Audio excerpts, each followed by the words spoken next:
Hello, good morning all. Good morning. Good morning. Hello, good morning.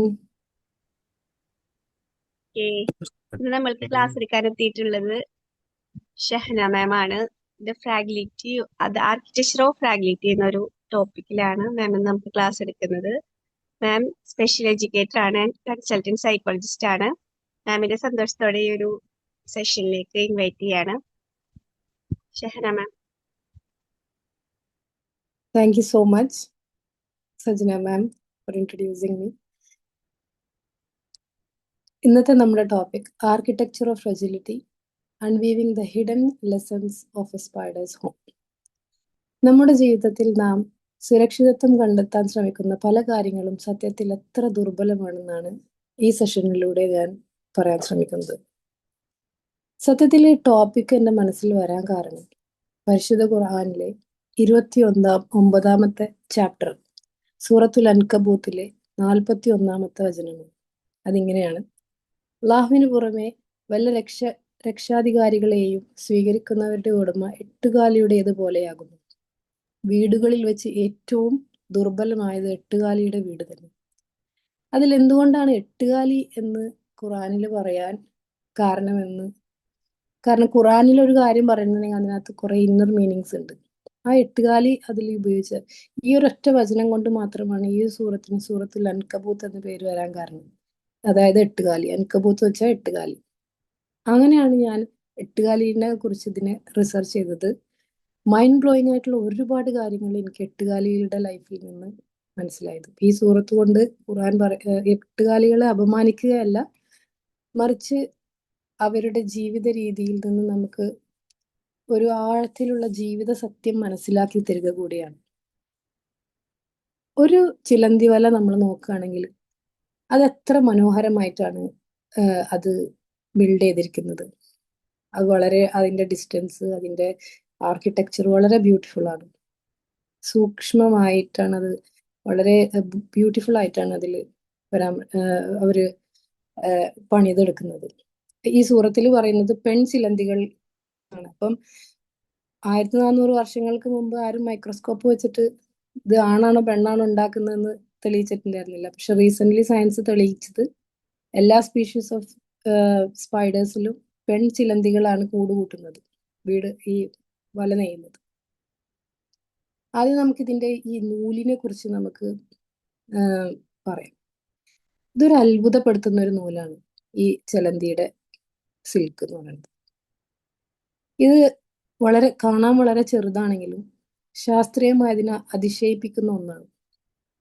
ഒരേ കനത്തിലുള്ള ഈ നൂലും steel വയറും കൂടി നമ്മൾ താരതമ്യപ്പെടുത്തുകയാണെങ്കിൽ ഈ നൂലിനേക്കാൾ 5 ഇരട്ടി ശക്തി ഈ സിൽക്കിനുണ്ട്. ഈ എട്ടുകാലിയുടെ ഈ സിൽക്കിനുണ്ട് 5 ഇരട്ടി ശക്തി. അപ്പൊ നമ്മൾ ഒന്ന് ഇമാജിൻ ചെയ്തൊക്കെ, നമ്മൾ വീട് പണിയാൻ നമ്മൾ എപ്പോഴും സ്റ്റീൽ യൂസ് ചെയ്യാറുണ്ട്. ഈ സ്റ്റീലിനേക്കാൾ 5 ഇരട്ടി ശക്തിയുള്ള ഒരു സാധനം കൊണ്ടാണ് നമ്മൾ വീട് പണിയുന്നതെങ്കിൽ ആ വീട് എത്രത്തോളം സ്ട്രോങ് ആയിരിക്കും? 5 ഇരട്ടി ശക്തിയില്ല. എന്നിരുന്നിട്ട് പോലും എന്തുകൊണ്ടാണ് ദൈവം ഇതിനെ ദുർബലമായ വീടെന്ന് പറയാൻ കാരണം? അതിന് 3 കാരണങ്ങളുണ്ട്. ഒന്ന്, അതിന്റെ സംരക്ഷണമില്ലായ്മ. വീടെന്ന് വെച്ച് കഴിഞ്ഞാൽ അതിന് മഴയിൽ നിന്നും വെയിലിൽ നിന്നും തണുപ്പിൽ നിന്നൊക്കെ നമുക്ക് സംരക്ഷണം കിട്ടുന്ന ഒന്നായിരിക്കണം. എന്നാൽ എട്ടുകാലിയുടെ ഈ വീട് ഒരു തരത്തിലും സംരക്ഷണം നൽകുന്നില്ല. ഒരു മഴ പെയ്താലോ അല്ലെങ്കിൽ ഒരു കാറ്റ് വീശിയാലോ തകർന്നു പോകുന്ന ഒരു വീടാണ് എട്ടുകാലിയുടെ വീട്. രണ്ടാമത്തെ, അതിന്റെ സുതാര്യത, അതായത് ട്രാൻസ്പെറൻസി. ഇതിനകത്ത് നമ്മൾ എട്ടുകാലി ഇത്ര കഷ്ടപ്പെട്ട് വീടുണ്ടാക്കിയാലും അതിന് ശത്രുക്കൾക്ക് എവിടുന്ന് വേണമെങ്കിലും അതിനെ കണ്ടുപിടിക്കാൻ പറ്റും. കാരണം അതിനൊരു ഹൈഡ് ചെയ്യാനുള്ള ഒരു ഓപ്ഷൻ ഇല്ല. കാരണം അത് ട്രാൻസ്പാരന്റ് ആണ്. കിളികൾക്കാണെങ്കിലും മറ്റു എട്ടുകാലികൾക്കാണെങ്കിലും ഇത് എവിടെ ഇരിക്കണമെന്ന് കറക്റ്റായിട്ട് കാണാനായിട്ട് പറ്റും. നമുക്ക് കാണാൻ പറ്റും. മൂന്നാമത്തത് അതിന്റെ സാക്രിഫൈസൽ എഞ്ചിനീയറിംഗ്. അതായത് ഈ എട്ടുകാലിയുടെ വലയിൽ എവിടെയെങ്കിലും ഭാരം കൂടുമ്പോൾ അത് തനിയെ ചില ഭാഗങ്ങൾ പൊട്ടും. തനിയെ ഈ കൂടിനെ രക്ഷിക്കാനായിട്ട് ചില ഭാഗങ്ങൾ തനിയെ പൊട്ടിക്കും. അതിന്റെ അർത്ഥം ഈ വീട് എപ്പോഴും തകർച്ചയുടെ വക്കല്ലാണ്. അപ്പം അതിന് അവിടെയും സുരക്ഷിതത്വമില്ല. അതേപോലെ തന്നെയാണ് നമ്മൾ ജീവിതത്തിൽ നമ്മൾ മോറൽ വാല്യൂസും ആ ഒരു മോറൽ വാല്യൂസിനേക്കാൾ കൂടുതൽ പണം, പദവി, സൗന്ദര്യം, സോഷ്യൽ മീഡിയയിലെ ഫോളോവേഴ്സിന്റെ എണ്ണം, ഇതൊക്കെ നോക്കിയിട്ട് നമ്മൾ ജീവിക്കുകയാണെങ്കിൽ ഇതൊക്കെയാണ് നമ്മൾ വിചാരിക്കുന്നത് നമ്മളെ പ്രൊട്ടക്ട് ചെയ്യുന്ന ഒരു സംഭവം. പണം നമ്മളെ പ്രൊട്ടക്ട് ചെയ്യും, നമ്മുടെ പദവി നമ്മളെ പ്രൊട്ടക്ട് ചെയ്യും. ഇതെല്ലാം സത്യത്തിൽ ഒരു ചിലന്തി വല പോലെയാണ്. അതിന് അത് സത്യത്തിൽ ഒരു കെണിയാണ്. അതാണ് നമ്മളിവിടെ മനസ്സിലാക്കുന്നത്. നമ്മൾ വിചാരിക്കും ഈ പണം, പദവി എല്ലാം സ്റ്റീല് പോലെ നമ്മളെ സംരക്ഷിക്കുമെന്നും അഭയം തേടാമെന്നൊക്കെ വിചാരിക്കും. പക്ഷെ യഥാർത്ഥത്തിൽ അതൊരു യഥാർത്ഥ പ്രതിസന്ധിയായ ഒരു രോഗം, അല്ലെങ്കിൽ ഒരു മരണം, അല്ലെങ്കിൽ വലിയ നഷ്ടങ്ങൾ, ഇതൊക്കെ വന്നു കഴിഞ്ഞാൽ നമ്മുടെ പണത്തിനും നമ്മുടെ പദവിക്കും ഒന്നും നമ്മളെ സംരക്ഷിക്കാനായിട്ട് സാധിക്കില്ല. എന്ത് തന്നെ നമ്മുടെ ജീവിതത്തിൽ നടന്നു കഴിഞ്ഞാലും ഈ പണം കൊണ്ടോ ഈ പദവി കൊണ്ടോ നമുക്ക് നമ്മുടെ ജീവിതം സന്തോഷത്തിലാക്കാൻ പറ്റില്ല. അപ്പൊ ഇതിൽ നൂലിന്റെ കരുത്തല്ല. അപ്പൊ നൂല് നമ്മൾ സയന്റിഫിക്കലി നോക്കുകയാണെങ്കിൽ ഈ നൂല് സ്ട്രോങ് ആണെന്നാണ് സയന്റിഫിക്കലി പ്രൂവ്. എന്നാൽ ഈ നൂലിന്റെ കരുത്തല്ല ഒരു വീടിനെ സംരക്ഷണമാക്കുന്നത്, അത് നൽകുന്ന സംരക്ഷണമാണ്. അപ്പൊ ഈ വീടിനെ ഈ കോബ്വെബ് ഒരു സംരക്ഷണവും തരാത്ത ഒരു തരത്തിലുള്ള വീടാണ്. നമ്മൾ ദൈവത്തിലോ അല്ലെങ്കിൽ മോറൽ വാല്യൂസിനേക്കാൾ കൂടുതൽ ഭൗതികമായ കാര്യങ്ങളിൽ മാത്രം അമിതമായി വിശ്വസിച്ചു കഴിഞ്ഞാൽ ഒരു ചിലന്തി വലയിൽ നങ്കൂരമിടുന്നത് പോലെയാണെന്നാണ് പറയുന്നത്. ഈ രഹസ്യങ്ങൾ തിരിച്ചറിയുന്നതിലൂടെ മാത്രമാണ് നമുക്ക് ജീവിതത്തിൽ ഉറപ്പായ ഒരു അടിത്തറ പണിയാനായിട്ട് പറ്റുള്ളൂ. അത് നമ്മൾ ഫിസിക്കൽ സ്ട്രക്ചറിനെ കുറിച്ചാണ് പറഞ്ഞത്, ഈ ഒരു ചിലന്തി വലയായിട്ട്. അത് നമുക്ക് എല്ലാവർക്കും അറിയാം, അതൊരു വീക്ക് ഹൗസ് ആണെന്നുള്ളത്. പക്ഷെ അതില് അതൊരു മനഃശാസ്ത്രപരമായ ഒരു നരകം കൂടിയാണ് ആ വീട്. സോഷ്യലി ഒരു വീടെന്ന് വെച്ച് കഴിഞ്ഞാൽ അതിനകത്ത് നമുക്ക് ഒരു വീട് എന്ന് മനസ്സിൽ വരുമ്പോൾ നമ്മുടെ മനസ്സിൽ ഇപ്പം ഈ ഒരു പ്രൊട്ടക്ഷൻ, വെയിലിൽ നിന്ന്, മഴയിൽ നിന്നൊക്കെ പ്രൊട്ടക്ഷൻ കിട്ടണം എന്നുള്ളതിന് പുറമെ ഒരു വീടെന്ന് വെച്ച് കഴിഞ്ഞാൽ നമ്മുടെ മനസ്സിൽ വരുന്ന വേറെ കാര്യങ്ങൾ എന്തൊക്കെയാണ്? ആർക്കെങ്കിലും പറയാൻ പറ്റും? ഇമോഷണലി നമുക്കൊരു വീട്, എന്റെ വീട് എന്ന് പറയുമ്പോൾ നമുക്ക് തോന്നുന്ന കാര്യങ്ങൾ എന്തൊക്കെയാണ്? ആർക്കെങ്കിലും ഒന്ന്. വീട്ടില് നമ്മളോട് കൂടെയുള്ള ആൾക്കാര്. കൂടെയുള്ള ആൾക്കാർ. നമുക്ക് സന്തോഷം വേണം, സമാധാനം വേണം, അല്ലെ? വീടെന്ന് പറയുമ്പോൾ നമുക്ക് അവിടെ എന്റെ വീട്ടിൽ പോയി ഒന്ന് കുറച്ചു നേരം ഇരിക്കണം. സന്തോഷം, സമാധാനം, സ്നേഹം, വിശ്വാസം, ഇതെല്ലാം ആ വീട്ടിൽ വേണം. എന്നെങ്കിലാണല്ലോ വീടാന്ന് പറയാൻ പറ്റുള്ളൂ. ഈ വീട്ടിൽ സത്യത്തിൽ ഇതൊന്നുമില്ല. ഈ വീടെന്ന് വെച്ചാൽ ഇവിടെ സ്നേഹമില്ല, സമാധാനമില്ല, സന്തോഷവും ഇല്ലാത്തൊരു വീടാണ്. എന്ന് വെച്ചാല് ഈ പെൺചിലന്തി ഈ വീടുണ്ടാക്കുമല്ലോ ആദ്യം, എന്നിട്ട് വീടൊക്കെ ഉണ്ടാക്കി കഴിഞ്ഞാൽ ആൺചിലന്തി വരും. ആൺചിലന്തി വന്നിട്ട് ഈ പെൺചിലന്തിയായിട്ട് ഇവര് സെക്ഷലി ഇന്റർകോഴ്സ് ചെയ്ത് കഴിഞ്ഞാൽ ഈ പെൺചിലന്തി ആദ്യം തന്നെ ഈ ആൺചിലന്തിനെ ഈ ഇന്റർകോഴ്സ് കഴിഞ്ഞു കഴിഞ്ഞാൽ, സെക്ഷലി ഇവർ ബന്ധപ്പെട്ട് കഴിഞ്ഞാൽ ആദ്യം തന്നെ ഈ പെൺചിലന്തി ഈ ആൺചിലന്തിനെ കൊന്നുകൊണ്ട് തിന്നും. അപ്പൊ എത്രത്തോളം സേഫാണ് ആ വീടെന്ന് നിങ്ങൾ ആലോചിച്ചോ. ഫസ്റ്റ് ഈ ആൺചിലന്തിനെ ഒന്നില്ലെങ്കിൽ ഇതിന്റെ സ്വഭാവം മാറുന്ന അപ്പൊ തന്നെ ഓടി രക്ഷപ്പെടണം ആൺചിലന്തി, പിന്നെ ആ വഴിക്ക് വരാൻ പാടില്ല. കുറച്ചൊന്ന് ലേറ്റ് ആയാ തീർന്നു. അവിടെ ഈ പെൺചിലന്തി ആൺചിലന്തിനെ കൊന്ന് ജീവനോടെ കൊന്നു തിന്നു. ഓക്കെ. അത് കഴിഞ്ഞിട്ട് ഒരു നോർമൽ ഒരു ചിലന്തി 200 to 1000 എഗ്സ് വരെ ലേ ചെയ്യും, അതിന്റെ സൈസ് അനുസരിച്ച്. ഈ ആണിനെ കമ്പയർ ചെയ്യുമ്പോൾ പെണ്ണിനാണ് കുറച്ചും കൂടിയും സൈസ് കൂടുതൽ. അങ്ങനെ ഈ ഇത്രയധികം എഗ്സ് ലേ ചെയ്ത് കഴിഞ്ഞാൽ പിന്നെ ഈ കുട്ടികൾ വിരിയുമല്ലോ. ഈ കുട്ടികൾ തമ്മിൽ പിന്നെന്തായി? ഭക്ഷണത്തിന് അടിയായി. കുട്ടികൾ അങ്ങോട്ടും ഇങ്ങോട്ടും സിബ്ലിങ്സ് തമ്മിൽ കൊന്നുകൊണ്ട് തിന്നും.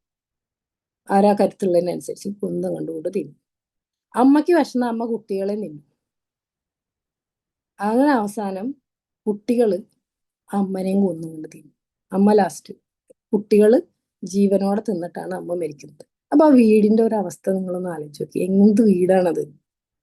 വളരെ ഒരു നരകതുല്യമായ ഒരു വീടല്ല. അവിടെ സ്നേഹമുണ്ടോ? അവിടെ സഹാനുഭൂതി ഉണ്ടോ? അവിടെ വിശ്വാസമുണ്ടോ? ഈ വക പരിപാടി ഒന്നും ഈ എട്ടുകാലിയുടെ വീട്ടിലില്ല. അതപ്പോ അതിനൊരു വീടെന്ന് നമുക്ക് പറയാൻ പറ്റില്ല. അപ്പൊ ഇതുപോലെയാണ് നമ്മുടെ പണം നമ്മുടെ ഭൗതികമായ ആവശ്യങ്ങൾക്ക് വേണ്ടി നമ്മുടെ ലക്ഷറി ഹൗസ് അല്ലെങ്കിൽ നമ്മുടെ ഇതൊക്കെ എന്നെ പ്രൊട്ടക്ട് ചെയ്യും എന്നുള്ള ആ ഒരു രീതിയിൽ നമ്മൾ ജീവിക്കുകയാണെങ്കിൽ സത്യത്തിൽ ഇതൊക്കെ ഒരു ട്രാപ്പാണ്. അതിനൊന്നും നമ്മുടെ യഥാർത്ഥ പ്രശ്നത്തിൽ നിന്ന് നമ്മളെ സംരക്ഷിക്കാനായിട്ട് പറ്റില്ല. അപ്പൊ ഈ വീടിന്റെ അവസ്ഥ നിങ്ങൾ ആലോചിച്ച് നോക്കണം. എത്രമാത്രം മനഃശാസ്ത്രപരമായിട്ട് എത്ര ഒരു നരകതുല്യമായ ഒരു വീടാണ്. അങ്ങനത്തെ ഒരു വീട്ടിൽ നിന്ന് ആലോചിക്കുക. ഒരു വിശ്വാസവും സ്നേഹവും ഇല്ല നമുക്ക്. അവിടെ ആങ്സൈറ്റിയും ഡിപ്രഷനും അല്ലാതെ വേറെ എന്തെങ്കിലും അവിടെ ഉണ്ടാവും. കാരണം ഒരു തരത്തിലുള്ള സമാധാനവും ആ വീട്ടിൽ ഉണ്ടാവില്ല. അതേപോലെയാണ് നമ്മൾ ബന്ധങ്ങൾ നോക്കുമ്പോൾ നമ്മുടെ സ്വാർത്ഥമായ താല്പര്യങ്ങൾക്ക് വേണ്ടി അത് കഴിഞ്ഞാൽ നമ്മളെ വഞ്ചിക്കുന്ന ആളുകളുടെ അങ്ങനത്തെ വീടാണെങ്കിൽ അവിടെ നമുക്ക് യാതൊരു വക സമാധാനം കിട്ടില്ല. ഇവിടെ ഫുൾ ആങ്സൈറ്റി ഉള്ള ഒരു ജീവിതമായി നമ്മൾ മാറും. നമ്മുടെ ബന്ധങ്ങൾ അപ്പം ഇതാണ് ഇതിൽ. അപ്പം ബന്ധങ്ങൾ എപ്പോഴും നമ്മൾ ശ്രദ്ധിക്കണം. അത് നമ്മുടെ സ്വാർത്ഥത നമ്മുടെ ആവശ്യങ്ങൾക്ക് വേണ്ടിയിട്ടാണ് യൂസ് ചെയ്യണത് എന്ന് മനസ്സിലാക്കണം. പക്ഷെ കൂടുതൽ നമ്മൾ ഈ ഭൗതികമായ കാര്യങ്ങളിലേക്ക് കൂടുതൽ ആരാധന ദൈവവിശ്വാസികളാണെങ്കിലും അല്ലെങ്കിലും അവരെന്തിനെങ്കിലും ഒക്കെ ആരാധിക്കുന്നുണ്ട്. അതായത് പണത്തിനെയോ അല്ലെങ്കിൽ സൗന്ദര്യത്തെയോ അല്ലെങ്കിൽ പദവിയെയോ ഒക്കെ ആരാധിക്കുന്നുണ്ടാവും ഏതെങ്കിലും ഒരു വഴിക്കായിട്ട്. അപ്പം അതിന് കൂടുതൽ നമ്മൾ ഇമ്പോർട്ടൻസ് കൊടുക്കുമ്പോൾ അതെന്നെ രക്ഷിക്കും, അതുണ്ടല്ലോ എനിക്ക് എൻ്റെ ആരോഗ്യം ഉണ്ടല്ലോ, എനിക്ക് എൻ്റെ പണം ഉണ്ടല്ലോ എന്ന് വിചാരിച്ചു കഴിഞ്ഞാൽ ശരിയായ ഒരു പ്രതിസന്ധി ജീവിതത്തിൽ വരുമ്പോൾ അതിനൊരിക്കലും നമ്മളെ സഹായിക്കാൻ സാധിക്കില്ല. ഒരു ഉദാഹരണമാണ് നമ്മുടെ CJ റോയ് സാർ. ഇത്രയും വലിയ ബില്ലിനിയർ ആണ്. അദ്ദേഹത്തിന് ലക്ഷറി വാഹനങ്ങളുടെ ഒരു ശേഖരം തന്നെ ഉണ്ട്. അദ്ദേഹത്തിന് ഒരുപാട് സെക്യൂരിറ്റി ഗാർഡ്സ് ഉണ്ട്. ഒരു ഹോട്ടലിൽ മീറ്റിംഗ് ഉണ്ടെങ്കിൽ ആ ഹോട്ടൽ കംപ്ലീറ്റ് ബുക്ക് ചെയ്തിട്ട് അത്രയധികം സെക്യൂരിറ്റി ഗാർഡുകളെ വെച്ച് എലിവേറ്ററിൽ ഒരാൾ മാത്രം യാത്ര ചെയ്ത അത്രയും സെക്യൂരിറ്റിയിൽ ജീവിച്ചിരുന്ന ഒരു മനുഷ്യന്റെ ആ ഒരു നേരത്തെ സമ്മർദ്ദത്തിന് ഇതിനെ സഹായിക്കാൻ കഴിഞ്ഞോ? ഇയാളുടെ പണത്തിന് സഹായിക്കാൻ കഴിഞ്ഞോ? ഇയാളുടെ സ്വത്തുക്കൾക്കോ കുടുംബത്തിനോ ഒന്നിനും അയാളുടെ സമ്മർദ്ദത്തെ സഹായിക്കാൻ സഹായിച്ചില്ല. ആ ഒരു സമയത്തെ സമ്മർദ്ദം, ആ ഒരു സ്ട്രെസ് അയാൾക്ക് നേരിടാൻ സാധിച്ചില്ല. അപ്പം ഇതുണ്ട് എന്നുള്ള രീതിയിൽ നമ്മൾ ജീവിക്കരുത്. അതൊന്നും വേണ്ടതല്ല. പക്ഷെ അതിനേക്കാൾ കൂടുതൽ നമ്മുടെ മോറൽ വാല്യൂസ്, സത്യസന്ധമായ ജീവിതം, ദൈവത്തിലുള്ള വിശ്വാസം അല്ലെങ്കിൽ എന്തിലെങ്കിലും നമ്മൾ ആ ഒരു ശക്തി, ഇപ്പം ഏത് മതത്തിലാണെങ്കിലും ആ ഒരു ശക്തി ഉണ്ട് എനിക്ക്, ഞാൻ ജീവിക്കുന്ന രീതി വളരെ സത്യസന്ധമായ രീതിയിലാണ്, അതിനകത്ത് കളങ്കങ്ങളൊന്നുമില്ല എന്നുണ്ടെങ്കിൽ ഞാനുണ്ട്, എനിക്കൊരു പ്രശ്നവും വരില്ല, ഞാൻ എന്തിനെ നേരിടും എന്നുള്ള ആ ഒരു ഉറപ്പാണ് നമുക്ക് വേണ്ടത്. എനിക്ക് എൻ്റെ ദൈവം എൻ്റെ കൂടെ ഉണ്ട് എന്നുള്ള ആ ഒരു ഉറപ്പാണ് നമുക്ക് വേണ്ടത്. കോൺഫിഡന്റ് എന്ന് പേരിട്ടിട്ടും അയാളുടെ ഇന്റർവ്യൂസ് നമ്മൾ കാണുമ്പോഴും അയാൾക്ക് ഭയങ്കര കോൺഫിഡന്റ് ഉള്ള പോലെയാണ് അയാൾ കാണുന്നത്. പക്ഷെ ആ ഒരു നിമിഷത്തെ സമ്മർദ്ദം അയാൾക്ക് സഹിക്കാൻ സാധിച്ചില്ല. അയാളുടെ പണത്തെ ഇത്രയും $1 ബില്യൺ ഉള്ള ഒരാൾക്ക് അത് നേരിടാൻ കഴിയില്ല. അതേപോലെ തന്നെയാണ് ഈ ഇപ്പം റീസെന്റ് വന്നൊരു ന്യൂസില്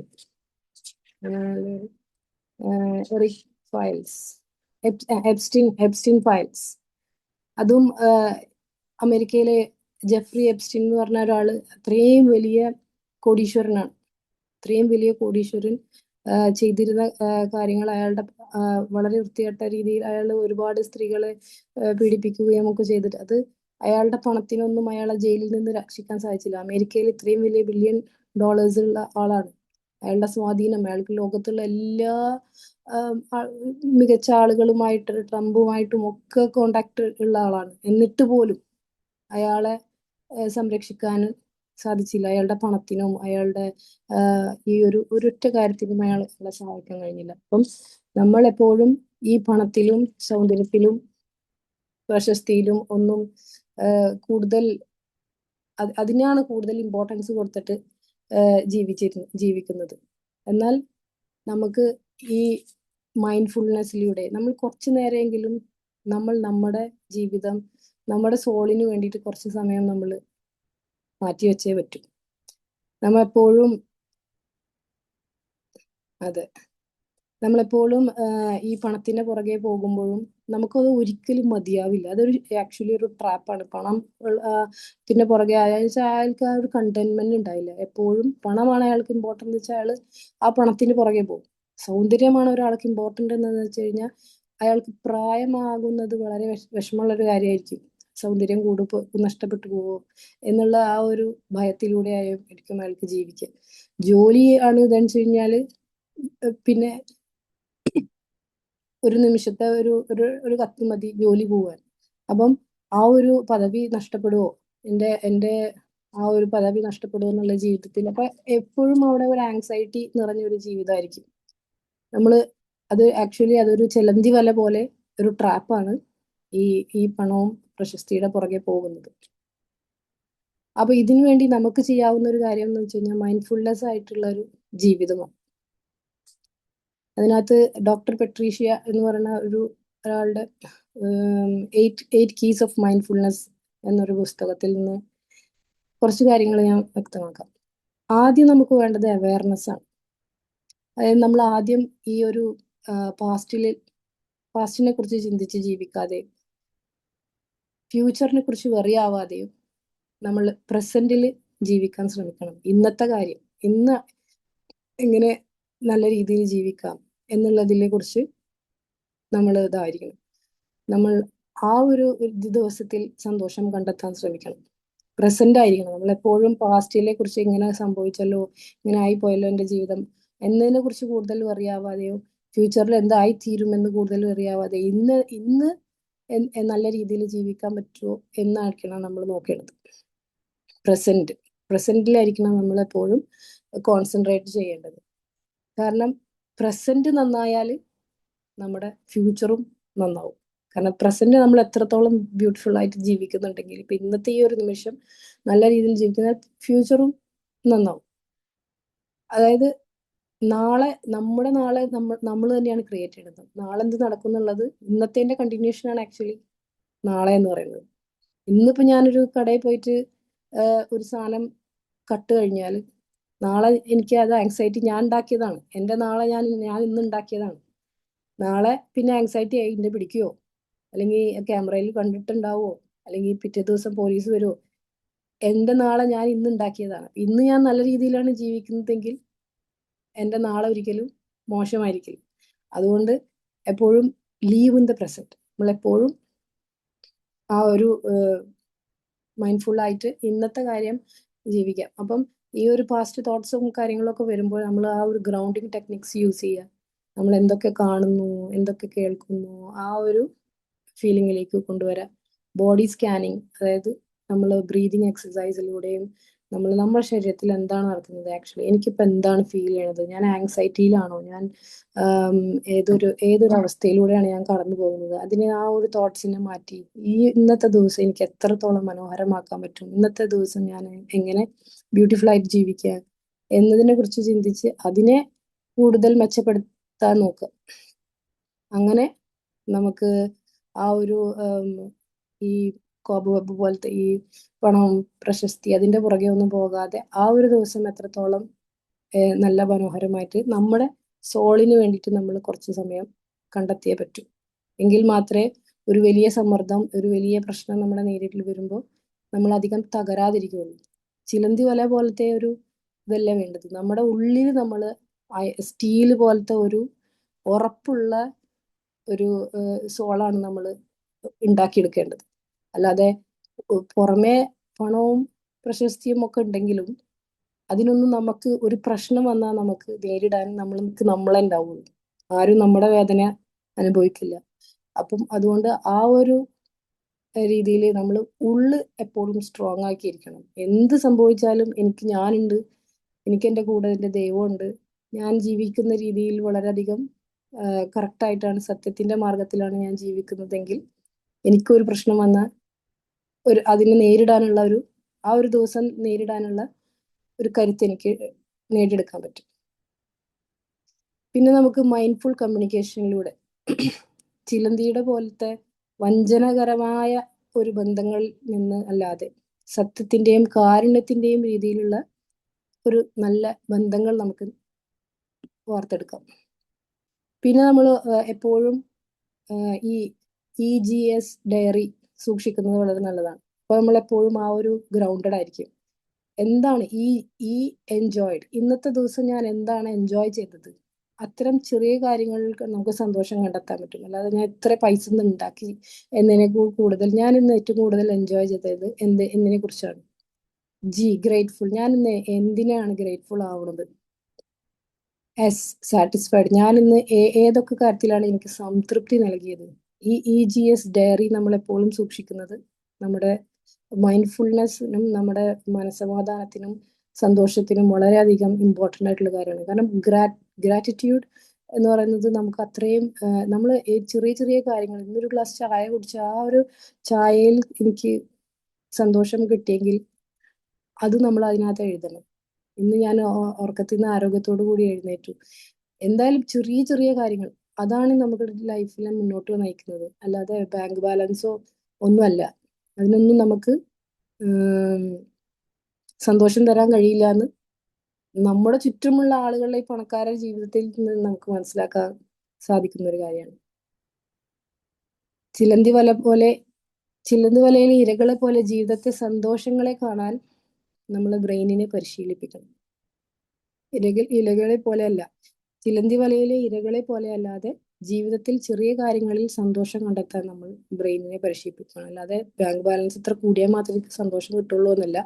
ചെറിയ ചെറിയ കാര്യങ്ങളിൽ ആ ഒരു ഗ്ലാസ് ചായയില, അല്ലെങ്കിൽ ആ ഒന്ന് നടക്കാൻ പോയതില്ല, അല്ലെങ്കിൽ ആരെങ്കിലും വിസിറ്റ് ചെയ്തതിൽ ഒരു ഫ്രണ്ട് വന്നിട്ട് എന്താ എങ്ങനെയുണ്ട് സുഖല്ലേ എന്ന് ചോദിച്ചാൽ ആ ചെറിയ ചെറിയ കാര്യങ്ങളിൽ നമ്മൾ സന്തോഷം കണ്ടെത്തിയാൽ നമുക്ക് നമ്മുടെ ലൈഫിനെ ബ്യൂട്ടിഫുൾ ആക്കാൻ കഴിയും. കാരണം ഒരുപാട് പൈസ നമ്മുടെ കയ്യിൽ ഉണ്ടെങ്കിൽ, ഒരുപാട് ഇപ്പൊ ഡെയിലി ഒരു 10 കോടി ബാങ്കിലേക്ക് വരികയാണെങ്കിൽ നമ്മൾ എന്താ ഇപ്പൊ ഇതുകൊണ്ട് ചെയ്യുക? കൂടുതൽ നമ്മൾ ആരോഗ്യത്തിലും നമ്മൾ സന്തോഷത്തിന് തന്നെയായിരിക്കും എപ്പോഴും നമ്മൾ കണ്ടെത്തുന്നുണ്ടാവും. ആരോഗ്യത ആ ഒരു കാര്യം നമുക്ക് ഇപ്പോഴും ചെയ്യാം. ഇത്രയും കോടികൾ നമ്മുടെ ബാങ്കിൽ വേണമെന്നില്ല. നമുക്ക് സന്തോഷം കണ്ടെത്താൻ ചെറിയ ചെറിയ കാര്യങ്ങൾ മതി. പിന്നെ മിഥ്യകളിൽ പണിത കെണിയല്ല, സത്യത്തിൽ പണിത വീടാകട്ടെ നമ്മുടെ വീട്. അങ്ങനെയാണ് നീതിയുടെയും സത്യത്തിന്റെയും ദൈവത്തിന്റെയും പിൻബലത്തോടുകൂടി ഈ ഒരു മെസ്സേജ് ഞാൻ ഇതാക്കുന്നത്. കാരണം നീതിയോടുകൂടിയും സത്യത്തിന്റെ മാർഗത്തിലും ദൈവത്തിന്റെ പിൻബലത്തോടു കൂടിയും നമുക്ക് എന്തിനേയും നേരിടാനായിട്ട് സാധിക്കും. അല്ലാതെ പണവും പ്രശസ്തിയും നമുക്ക് നമ്മുടെ കൂടെ എപ്പോഴും ഉണ്ടാവുമെന്ന് നമുക്ക് പറയാൻ പറ്റില്ല. ആരോഗ്യവും എല്ലാം. കാരണം പണം കൊണ്ട് നമുക്ക് കിടക്ക വാങ്ങാം, പക്ഷെ നമുക്ക് ഉറക്കം വാങ്ങാൻ പറ്റില്ല. പണം കൊണ്ട് നമുക്ക് മരുന്ന് വാങ്ങാം, പക്ഷെ നമുക്ക് ആരോഗ്യം വാങ്ങാനായിട്ട് സാധിക്കില്ല. പണം കൊണ്ട് വീട് വാങ്ങാം, പക്ഷെ മനസ്സമാധാനമുള്ള ഒരു വീട്, മനസ്സമാധാനം അവിടെ നമുക്ക് വാങ്ങാൻ സാധിക്കില്ല. കാരണം എത്രയോ പണക്കാരുടെ വീട്ടിൽ ഡിപ്രഷൻ അടിച്ചിട്ടാണ് അവിടെ ഇരിക്കുന്നത്. അവിടെ ഒരു സന്തോഷമില്ല. അതേസമയം ആ ഒരു കുടിലിൽ ചിലപ്പം വളരെ ഹാപ്പി ആയിട്ട് ആ ഒരു സ്ട്രെസ്ഫുൾ ആയിട്ടുള്ള ലൈഫ് ആയിരിക്കില്ല അവിടെ. അവിടെ വളരെ ഹാപ്പി ആയിട്ട്, പക്ഷെ നമ്മൾ വിചാരിക്കുമ്പോൾ ഇവർ ഭയങ്കര പണക്കാർ, അവരുടെ ലൈഫ് സെറ്റ്. പക്ഷെ അവർ വെച്ച് നോക്കുമ്പോൾ ഈ ഒരു കോമൺ ആയിട്ട് ജീവിക്കുന്ന ആളുകൾക്കായിരിക്കും കുറച്ചും കൂടി സന്തോഷവും സമാധാനവും ഉണ്ടായിരിക്കുക. അപ്പോൾ അതാണ് എനിക്ക് പറയാനുള്ളത്. നമ്മള് പണത്തിന്റെയും ഇതിന്റെയും പുറകെ പോകുന്നത് തെറ്റെന്നല്ല, അതിന് കൂടുതൽ നമ്മൾ ഇമ്പോർട്ടൻസ് കൊടുക്കാതെ നമ്മുടെ ചെറിയ ചെറിയ സന്തോഷങ്ങളിലേക്ക് നമ്മൾ ശ്രദ്ധ കൊടുക്കുക. അവിടെ നമ്മൾ മെച്ചപ്പെടുത്താൻ നോക്കുക നമ്മളെ ജീവിതം. അങ്ങനെ ആവുമ്പോൾ നമുക്ക് നമ്മുടെ പ്രസന്റിൽ സന്തോഷമായിട്ട് ജീവിക്കാൻ പറ്റും. അൾട്ടിമേറ്റ്ലി സന്തോഷമാണ് എല്ലാവർക്കും ഇമ്പോർട്ടൻ്റ് ആയിട്ടുള്ളൊരു കാര്യം. ആ സന്തോഷം പണം ഉണ്ടെങ്കിലും ഇല്ലെങ്കിലും നമുക്ക് കണ്ടെത്താനായിട്ട് സാധിക്കും എന്നാണ് ഞാൻ ഈ ഒരു സെഷനിലൂടെ പറയാൻ ഉദ്ദേശിക്കുന്നത്.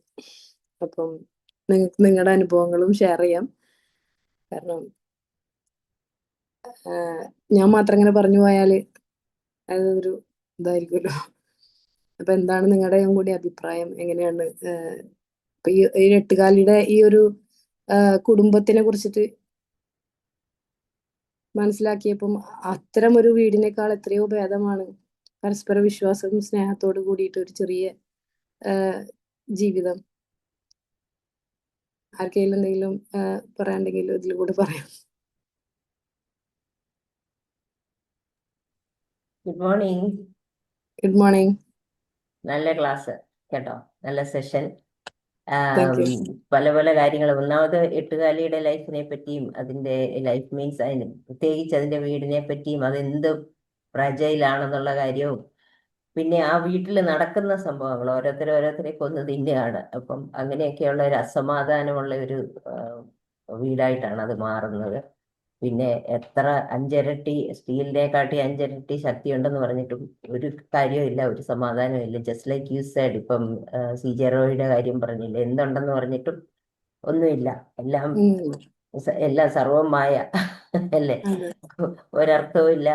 സന്തോഷം എന്ന് പറയുന്നത് സമാധാനം എന്ന് പറയുന്നത് ഒക്കെ it's far away from him. അതല്ലേ പിടിച്ചു നിൽക്കാൻ മേലാതെ വരുമ്പോഴല്ല ആണല്ലോ നമ്മളിങ്ങനെ ഇങ്ങനെയുള്ള സ്റ്റെപ്പിലേക്ക് ഓരോരുത്തർ പോകുന്നത്. അപ്പം എന്തിന്റെ പുറകെയാണ് നമ്മൾ പോകുന്നത്? ഹാപ്പിനെസ് അല്ലെങ്കിൽ സമാധാനവും സന്തോഷത്തിന്റെ പുറകെയാണ് നമ്മൾ പോകേണ്ടത്. പക്ഷെ അതിന് പകരം നമ്മൾ ഈ വേൾഡ്ലി പ്ലഷേഴ്സ് അല്ലെങ്കിൽ നമുക്ക് ഇല്ലാത്ത കാര്യങ്ങളുടെ പിടിക്കാനായിട്ട് ഇങ്ങനെ പുറകെ നടക്കും. അപ്പൊ ഇത് പറഞ്ഞപ്പം റിമെമ്പർ യു സെഡ് പണം കൊണ്ട് നമുക്ക് കട്ടിൽ മേടിക്കാൻ പറ്റും, വീട് മേടിക്കാൻ പറ്റും, പല സാധനങ്ങൾ മേടിക്കാൻ പറ്റും. പക്ഷെ ഇതൊന്നും നമുക്ക് സന്തോഷവും സമാധാനവും തരത്തില്ല. ഇത് പറഞ്ഞപ്പോ എനിക്കൊരു കഥയാണ് ഓർമ്മ വന്നത്. ഞാൻ കഥ ശരിക്കും പറഞ്ഞാൽ ഇത് നടന്ന സംഭവം തന്നെയാണ്. അതായത് ഒരു ടർക്കിഷ് പോയറ്റ്, പുള്ളിയുടെ ഒരു ഫ്രണ്ട് പെയിന്ററിനോട് പറഞ്ഞു ഹാപ്പിനെസ് ഒന്ന് ക്യാപ്ചർ ചെയ്യാവോ എന്ന് ചോദിച്ചു, വരച്ച്. അപ്പൊ ഈ പുള്ളി വളരെ വ്യത്യസ്തമായ ഒരു സീനാണ് പുള്ളി വരച്ചത്, ഹാപ്പിനെസ് കാണിക്കാൻ. അതായത് ഒരു ഫാമിലി പീസ്ഫുൾ ആയിട്ട് കിടന്ന് ഉറങ്ങുന്നു. പക്ഷെ ആ ഫാമിലിയുടെ ആ വീട് തന്നെ അപ്പടി ചോർച്ചയുള്ള വീട്. പിന്നെ കട്ടിലിന്റെ ഒരു കാലൊടിഞ്ഞു പോയിട്ട് അതില് കട്ട എടുത്ത് വെച്ചിരിക്കുകയാണ്. ഈ നമ്മുടെ ഇഷ്ടിക കട്ട പോലത്തെ കട്ട എടുത്ത് വെച്ചിട്ടാണ് അത് നേരെ നിർത്തിയേക്കുന്നത്. പിന്നെ ക്രീക്കി വീട്, ഇങ്ങനെ ആകപ്പാടെ മൊത്തത്തിൽ ഒരു സ്റ്റെബിലിറ്റി ഇല്ലാത്ത അങ്ങനത്തെ ഒരു വീടാണ്. പക്ഷെ അവിടുത്തെ പട്ടി പോലും സമാധാനമായിട്ട് അവരുടെ അടിയിൽ ആ കട്ടിലിന്റെ അടുത്ത് വന്ന് കിടന്നുറങ്ങുന്നു. ഈ അപ്പനും അമ്മയും കുഞ്ഞും സമാധാനമായിട്ട് അവിടെ പീസ്ഫുൾ ആയിട്ട് കിടന്നുറങ്ങുന്ന അതാണ് ഹാപ്പിനെസ് ആൻഡ് പീസ് എന്നുള്ളതാണ് പുള്ളി ക്യാപ്ചർ ചെയ്തത്. സത്യമല്ലേ? കാരണം എന്തൊക്കെ ഉണ്ടെന്ന് പറഞ്ഞാലും വളരെ ഇമ്പോർട്ടൻ്റ് ആണ്. നമുക്ക് ഇല്ലാത്തതിനെ പറ്റി നമ്മൾ കൂടുതൽ ചിന്തിച്ച് സമാധാനം കളയാതെ ഉള്ളതിനെ പറ്റി നമ്മൾ B accepting of your situation and then also have gratitude. ഉള്ള കാര്യത്തിന് തീർച്ചയായിട്ടും സമാധാനത്തോടെ ഹാപ്പി ആയിട്ട് ഇരിക്കുക. ആ ഒരു ആറ്റിറ്റ്യൂഡ് ഉണ്ടെങ്കിൽ, ആറ്റിറ്റ്യൂഡ് ഓഫ് ഗ്രാറ്റിറ്റ്യൂഡ് ഉണ്ടെങ്കിൽ നമുക്ക് എന്തില്ലെന്ന് പറഞ്ഞാലും നമുക്ക് സമാധാനമായിട്ടും ഹാപ്പി ആയിട്ടും ഇരിക്കാൻ സാധിക്കും. അപ്പൊ ഇമ്പോർട്ടൻസ് എന്ന് പറയുന്നത് ഈ മെറ്റീരിയൽ ആയിട്ടുള്ള സംഭവങ്ങളൊന്നുമല്ല. How you can create happiness with a little joys of life. ചെറിയ ചെറിയ കാര്യങ്ങളാണെങ്കിൽ പോലും അതിൽ നമ്മൾ സന്തോഷം കണ്ടെത്തി ഡെയിലി നമ്മൾ ആ ഗ്രാറ്റിറ്റ്യൂഡ് പ്രാക്ടീസ് ചെയ്യുവാണെങ്കിൽ വളരെ ഇമ്പോർട്ടൻ്റ് ആണ്. It really gives you piece of mind and happiness. And also ആ ഒരു പ്രാക്ടീസ് നമ്മളെ കൂടുതൽ നമുക്ക് പീസ്ഫുൾ ആയിട്ടിരിക്കാനും ജീവിതത്തിൽ സന്തോഷം കണ്ടെത്താനായിട്ട് തീർച്ചയായിട്ടും അത് സഹായിക്കും. അപ്പം it's very important to have that attitude of gratitude and also find happiness in the little joys of life. അത് ചെറിയ കാര്യങ്ങളാണെങ്കിലും ഏത് കാര്യത്തിനും ഒരു the very air that we breathe, that is അതൊരു ഗിഫ്റ്റ് തന്നെ. അത് ശ്വസിക്കാൻ കഴിഞ്ഞില്ലേ നമ്മളില്ലല്ലോ. അപ്പൊ you are talking about mindfulness. അപ്പൊ അതൊക്കെ നമ്മുടെ ഈ പ്രസന്റ് മൊമെന്റിൽ നമുക്ക് എന്തൊക്കെ എൻജോയ് ചെയ്യാൻ പറ്റുന്നുണ്ട് എന്നുള്ള ആ ഒരു അനുഗ്രഹങ്ങളൊക്കെ ഓർത്ത് സന്തോഷത്തോടും സമാധാനത്തോടും കൂടെ ജീവിക്കുന്നതാണ് ഏറ്റവും നല്ലതെന്നുള്ള ഒരു ലെസൺ ആണ് തന്നത്. So that was a good reminder in the morning. Thank you so much. Congratulations and God bless. Thank you, ma'am. Thank you so much. Thank you for the feedback. മറ്റുള്ളവർക്കും എന്താ തോന്നുന്നു, പാർട്ടിസിപ്പേറ്റ് ചെയ്തവർക്ക്?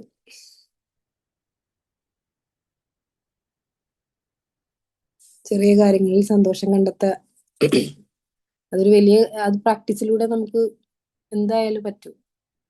Gratitude പ്രാക്ടീസിലൂടെ എന്തായാലും നമുക്ക് ആ ഒരു സന്തോഷം കണ്ടെത്താൻ പറ്റും.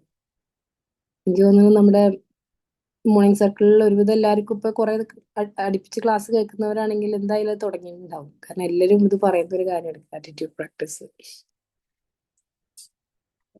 ആ ഒരു ഹാബിറ്റിലേക്ക് എത്തുന്നതാണ് ഏറ്റവും വലിയ ഒരു പ്രശ്നവും തോന്നുന്നു. ചിലപ്പോൾ ആൾക്കാർ ഇത് ഓക്കെ കേൾക്കുമ്പോൾ നല്ലതാന്ന് വിചാരിക്കും, തുടങ്ങാമെന്ന് വിചാരിക്കും, തുടങ്ങും. പക്ഷേ കൺസിസ്റ്റന്റ് ആയിട്ട് അത് മുന്നോട്ട് കൊണ്ടുപോയെങ്കിലേ അതിന്റെ ബെനിഫിറ്റ് മനസ്സിലാവത്തുള്ളൂ. സോ ബിക്കോസ് ഞാൻ എൻ്റെ പേഴ്സണൽ എക്സ്പീരിയൻസിൽ നിന്ന് പറയുകയാണ്, തുടങ്ങി കഴിഞ്ഞപ്പോഴത് നമ്മളത് ചെയ്ത് തുടങ്ങി കുറെ നാൾ കഴിയുമ്പോഴാണ് നമുക്കത് മനസ്സിലാകുന്നത് really what A difference it makes. So അത് തുടങ്ങിയാൽ മാത്രം പോരാ, തുടങ്ങിയിട്ട് ഇട്ടിട്ട് പോവാതെ കണ്ടിന്യൂസ് ആയിട്ട് അത് കൺസിസ്റ്റന്റ് പ്രാക്ടീസ് ചെയ്താൽ definitely they will see the benefit and that outweighs all the other problems. ആർക്കും പ്രോബ്ലംസ് ഇല്ല എന്നല്ലല്ലോ, എല്ലാവർക്കും പ്രോബ്ലംസും പ്രശ്നങ്ങളും. ജീവിതത്തിൽ പ്രശ്നങ്ങൾ ഇല്ലാതിരിക്കുന്ന എന്നുള്ളതല്ല സന്തോഷവും സമാധാനവും. പ്രശ്നങ്ങളുടെ നടുവിലും നമുക്ക് പീസ്ഫുൾ ആയിട്ട് ഹാപ്പി ആയിട്ടും ഗ്രാറ്റിറ്റ്യൂഡ് പ്രാക്ടീസ് ചെയ്തുകൊണ്ട് ജീവിക്കുന്നതാണ് നമുക്ക് സന്തോഷവും സമാധാനവും തരുന്നത്, അല്ലേ? യെസ്. എത്ര പ്രശ്നം ഉണ്ടെങ്കിലും അതിലും നമ്മൾ നേരിടാനുള്ള ഒരു കരുത്ത് നമുക്ക് ആ ഒരു ഗ്രാറ്റിറ്റ്യൂഡ് ഉണ്ടെങ്കിൽ നമുക്കത് സാധിക്കും. അതല്ലാതെ വരുമ്പോഴാണ് ദേഷ്യം വരുന്നതും സമ്മർദ്ദം കൂടുന്നതും ആകെ പ്രശ്നം വരുന്നത്. പിന്നെ അഭിമാനം കാക്കാനും അങ്ങനെ പല പ്രശ്നങ്ങളും ഉണ്ടാവും. ഞാൻ ഇനിയിപ്പം ഇപ്പൊ ഡോക്ടർ ജോയ് ആണെങ്കിലും ആനനി എല്ലാവരുടെ മുന്നിൽ തകർന്നു പോവും, ആ ഒരു ഭയമാണ്. ഇനി തകർന്നാലും ഇനിയും ഞാൻ തിരിച്ചു വരും എന്നുള്ള ആ ഒരു കോൺഫിഡൻസ് അല്ല മൂപ്പർക്ക് ആ നേരത്ത് കിട്ടിയത്. അപ്പൊ അതാണ് പറയുന്നത്, നമ്മുടെ ഉള്ളിലാണ് നമ്മൾ ആ സ്റ്റീൽ കൊട്ടാരം പണിയേണ്ടത്. അതായത് പുറമെ കാണുന്നതൊക്കെ ശരിക്കൊരു ചിലന്തി വല പോലെ ഒരു വിരൽ കൊണ്ട് മാറ്റിയാൽ മാറാവുന്ന ഒരു സംഭവമാണ്. അപ്പൊ എന്ത് വന്നാലും നമ്മുടെ ഉള്ള് സ്ട്രോങ് ആയിട്ടിരിക്കണം. അതിന് നമുക്ക് ഗ്രാറ്റിറ്റ്യൂഡും പിന്നെ മൈൻഡ്ഫുൾനെസ് ഒക്കെ വളരെ ഹെൽപ്ഫുൾ ആയിട്ടുള്ള ഒരു കാര്യമാണ്. കാരണം ആരൊക്കെ ഉണ്ടെന്ന് പറഞ്ഞാലും ഒരു പ്രതിസന്ധി വരുമ്പോൾ ചിലപ്പോൾ ആരും ഉണ്ടാവില്ല, നമുക്ക് നമ്മൾ തന്നെ ഉണ്ടാവുള്ളൂ. അതിന് നമ്മൾ ഒറ്റക്ക് നേരിട തന്നെ വേണം. മരിക്കാൻ സുഖമാണ്, പക്ഷെ അത് നേരിട്ട് മുന്നോട്ട് പോകും. അതാണ് ഹീറോയിസം. എന്ത് പ്രശ്നത്തിനും അതിന് ഇമ്പോർട്ടന്റ് ആയിട്ട് വേണ്ടി ഒരു കാര്യം കൂടെ, അക്സെപ്റ്റൻസ്. പല കാര്യങ്ങളും നമുക്ക് കൺട്രോൾ ചെയ്യാൻ പറ്റാത്ത കാര്യങ്ങൾ നമ്മൾ അതിനെപ്പറ്റി വറി ചെയ്തിട്ട് കാര്യമില്ല. You have to accept and then do what you can to change things that you can change. But പല കാര്യങ്ങളും നമ്മുടെ കൺട്രോളിൽ അല്ലെങ്കിൽ പിന്നെ അതങ്ങ് അക്സെപ്റ്റ് ചെയ്യുക. So that also helps us to have the gratitude that okay, എനിക്കത് കൺട്രോൾ ചെയ്യാൻ പറ്റുന്ന കാര്യമല്ല, പിന്നെ എന്തിനാ ഞാൻ അതിനെപ്പറ്റി പറയുന്നത്. But there are things that I can control and I can try and make a difference in my life. അപ്പം അതിനു വേണ്ടി സ്ട്രൈവ് ചെയ്യുക. അല്ലാതെ ഇതെങ്ങനെയെങ്കിലും ഇത് മാറ്റിയെടുത്തതിലേ പറ്റൂ എന്ന് പറഞ്ഞാൽ there are so many things in life that you can't control. അപ്പം you are connecting it to ഖുറാൻ. അപ്പം ദൈവവിശ്വാസം അല്ലെങ്കിൽ ഒരു സൂപ്പർ പവർ ഉണ്ടെന്നുള്ള ഒരു വിശ്വാസം നമുക്കുണ്ടെങ്കിൽ അതിൽ വിശ്വസിക്കുക. അതും വളരെ ഇമ്പോർട്ടന്റ് ആണ്. കാരണം എന്നാലേ നമുക്ക് അക്സെപ്റ്റൻസ് വരത്തുള്ളൂ. കാരണം ഇത് എനിക്ക് ദൈവം കണക്കാക്കിയിട്ടുള്ളതാണ്, അതിനെ ഞാൻ അക്സെപ്റ്റ് ചെയ്യുന്നു. എന്തിനേലും നമ്മൾ റിലൈ ചെയ്യണമല്ലോ. അല്ലാതെ അതെല്ലാം എനിക്ക് നേരിടാൻ പറ്റും, എന്റെ പൈസക്ക് നേരിടാൻ പറ്റും അങ്ങനെ വിചാരിച്ചാൽ അത് അപ്പോഴാണ് ഈ പ്രതിസന്ധി വരുന്നത്. ബാക്കി ആർക്കെങ്കിലും അങ്ങനെ ഒരു ജീവിതാനുഭവങ്ങൾ എന്തെങ്കിലും ഷെയർ ചെയ്യാണ്ടെങ്കിൽ പറയാം. നിസാബ് സാർ ജോയിൻ ചെയ്തിരുന്നു.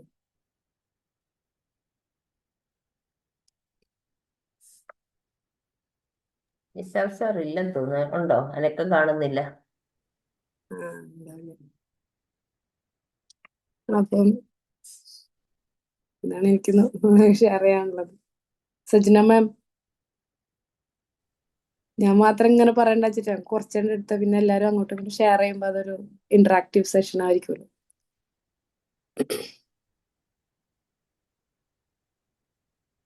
എല്ലാവരും ബാങ്ക് ബാലൻസ് കൂടുന്നതിനനുസരിച്ച് നമുക്ക് സന്തോഷം കിട്ടും, പക്ഷെ അതൊരിക്കലും നമുക്ക് അതിൽ കാര്യം ഉണ്ടാവില്ല.